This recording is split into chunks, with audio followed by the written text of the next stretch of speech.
After my fiancé's shocking comment about my late wife at family dinner, I'm questioning our engagement to protect my kids. For background, I am 43 years old and have two children, Tom, 21, and Mia, 16, with my late wife, Clara. Our children were 10 and 15 when Clara died. I won't go into details, but she was hit by an intoxicated driver on her way home from work. She was the true love of my life, and our family was devastated by her departure. For the benefit of my children, I made a self-promise to wait at least a few years before dating again. I met Olivia, who is now my fiancée, 3 years after Clara's death. We took our time, and it wasn't until we had been dating for a year or so that I introduced her to my children. We are now engaged after 3 years of dating. Although they're not particularly close, Olivia and my children get along well and show each other respect. Olivia has never gone too far or attempted to take their mother's place. When we first started dating, Olivia was a little insecure about my being a widower. She frequently asked me if I would still be with Clara if she hadn't died. During those initial months, she finally stopped bringing up the what-ifs when I reminded her that I didn't like to think about them and kept my responses succinct. Let's get to the problem. Recently, my parents celebrated our engagement with a family supper. My parents, my late wife's sister and her husband, my two children, Olivia, and I were all present. With everyone engaging in small talk and talking about the wedding plans, the dinner was going well. About halfway through, my mother commented on how pleased she was that, like Clara, I had discovered a fresh spark with someone else, until Olivia chuckled and remarked, "I'm glad she died. Otherwise, I would have never gotten him to myself." I don't think anyone gave much thought to the sincere remark. The dinner's atmosphere instantly changed. Everyone, especially my children, grew tense as though it were a joke. Olivia appeared to notice the abrupt change and made an embarrassing attempt to laugh it off. Since that was the first time she had ever said something like that, I was really completely frozen. Mia stood up and walked out to the car, while my children stared in horror. I was still in shock, but Tom lingered a little longer, as though he was waiting for me to speak. In other words, the supper was essentially spoiled. We all headed home after I hastily bid farewell to everyone and gathered Olivia. 3 days have passed since my daughter last spoke to Olivia or me. I asked my son what he felt I should do, because I was getting sick of the silence. As an adult, I don't care who another adult marries, but I don't want a woman who talks like that about our mother around my sister, he told me. His remark lingered with me, and I'm now thinking about ending the engagement. Although she has never said anything like this before, I'm concerned that if I ignore it this once, it will happen more often and have an impact on my daughter. I just want to do what's good for my kids, therefore I need some outside input. What if her remark caused me to call off our engagement? Edit. Whoa, after posting this, I never thought I'd receive that much advice so fast. I appreciate all of your comments, including those who refer to me as a bad father. I believe that what you said helped me get my head out of the sand. Before talking to my fiancée tonight, I'll attempt to have a private conversation with my kid. We'll see where it goes from there. However, I believe that my fiancée and I are no longer together. I'll provide an update on the progress of the conversations with everyone later tonight or tomorrow. Again, I want to thank you all for helping me to straighten out. Edit 2. I attempted to amend this post, but it was not accepted. First update. During the dinner party, did my fiancée apologize to anyone? No, she didn't. To be honest, I don't think she even realized or has realized that what she said was incorrect. 2. Is social anxiety a problem for my fiancée? I'm not aware of it. She has never displayed symptoms of social anxiety in the time I've known her, and she has no past history of the condition. 3. What was my late wife's age? We were the same age as Clara, who was 37 when she passed away. Olivia is 41 years old now. Many people wanted to know when Olivia and I first met, as well as the timing of Clara's death. I met Olivia around 3 years after Clara's death, and she has now been gone for about 6 years. I didn't initially bring up their ages since I didn't think it was important, but I can see why others might be interested. Here's the complete update now that I've answered the most common queries I received. The day after I spoke with my children, I am writing this update. Since my fiancée works evenings most days of the week, she departed for work at approximately 5:30 last night. I called my son and asked if he could come over and chat with his sister and me. He lives in an apartment close to his school and attends a nearby college. He chose to live a few blocks from campus when he started college because he wanted to move out, yet still be near us. I called him and his sister into the living room to speak when he got there. After they were both seated, I I bluntly informed them that I no longer believed the wedding was going to take place and that Olivia's remark was inappropriate. I apologized to them, as I was advised to do here. I apologized to them for allowing the stress to rise in our home and for not dealing with it sooner. I told my daughter that I understood why she hadn't contacted me and that I was sorry for letting her believe that I approved of anything Olivia said after we got back from that. I felt quite cowardly and wanted to do everything in my power to mend my relationship with my children. My daughter told me throughout the conversation that she was outraged by Olivia's remark and was much more offended when I didn't instantly stand up for her mother. She went on to say that for the 2 years she has known Olivia, she has sensed that she has been attempting to gradually distance herself and Tom from me. Mia used the time my son moved out to begin his sophomore year of college as an example.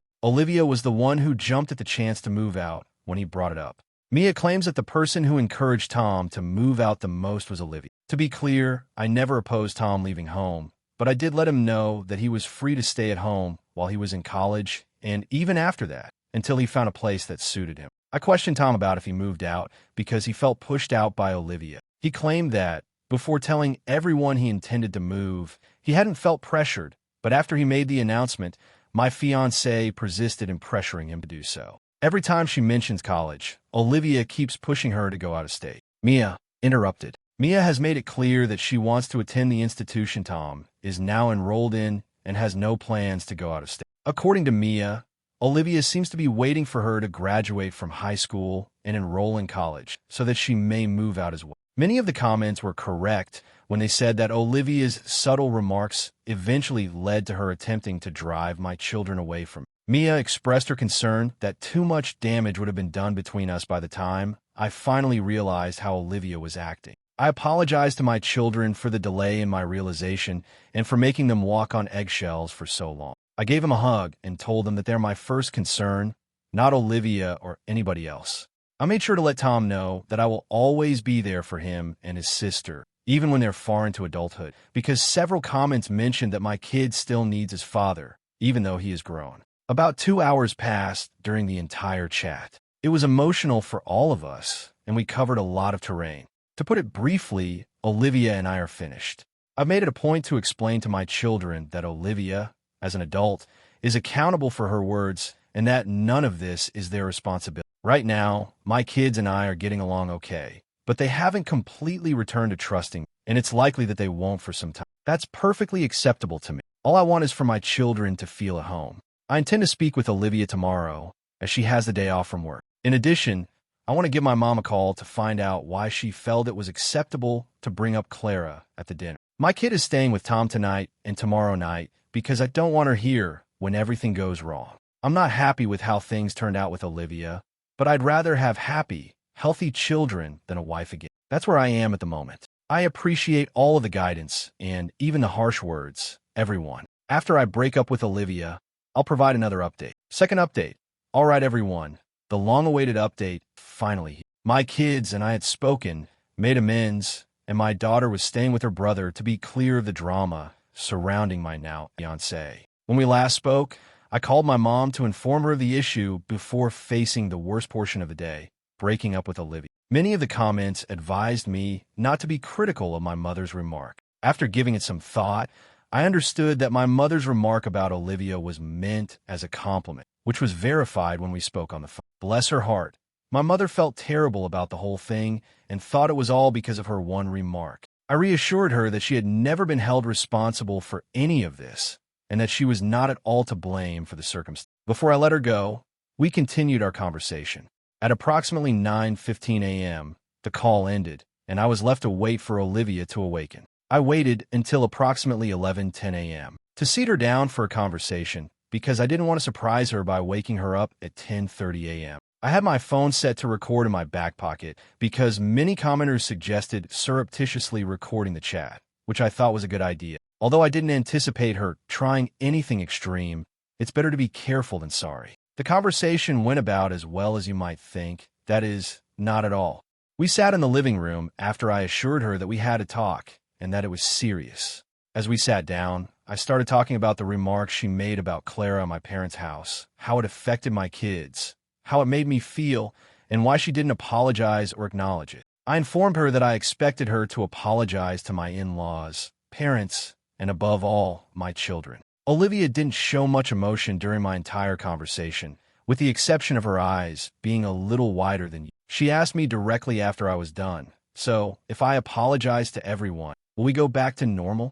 I bluntly told her no. I clarified that there were other problems besides the remark she made. She was trying to distance Mia from me. I informed her, and I knew she had put a lot of pressure on Tom to move out when he wasn't even sure about it, despite my best efforts to keep my children out of it. I told her that the primary reason I no longer saw a future with her was the way my children described how she treated them. Olivia remained mute until I informed her that we were finished.